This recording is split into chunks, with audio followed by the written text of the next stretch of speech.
Super star Vijayashanti గురించి ప్రత్యేకంగా చెప్పాల్సిన పని లేదు. 1990లో టాప్ హీరోయిన్ గా ఓ వెలుగు వెలిగారామె.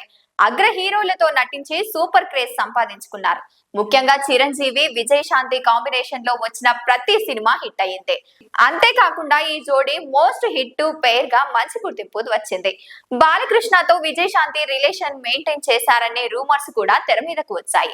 బాలకృష్ణతో విజయశాంతి అత్యధిక సినిమాలో నటించారు. దాదాపు 17 సినిమాల్లో వీరిద్దరు కలిసి నటించారు. వీరి కాంబినేషన్ లో వచ్చిన సినిమాలన్నీ కూడా బాక్స్ ఆఫీస్ లో వద్ద సూపర్ హిట్ గా నిలిచాయి. ఒకానొక సమయంలో బాలకృష్ణ విజయశాంతి వివాహం చేసుకుంటున్నారనే ప్రచారం కూడా జరిగింది. ప్రచారానికి తెరదించారు.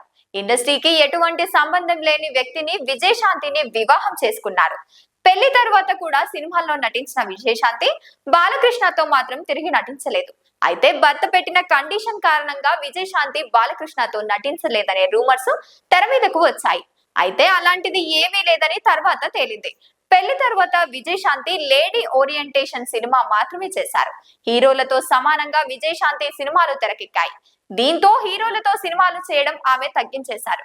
ఇక రాజకీయాల్లో కూడా విజయశాంతి తనదైన ముద్ర వేశారు. ముఖ్యంగా తెలంగాణ రాజకీయాల్లో రాములమ్మగా కీర్తి గడిచారు. తెలంగాణలో సొంతంగా పార్టీ పెట్టి తరువాత ఆ పార్టీని అప్పటి టిఆర్ఎస్ పార్టీలో విలీనం చేశారు. బీజేపీ, కాంగ్రెస్, జాతీయ పార్టీలో పనిచేశారు ఆమె.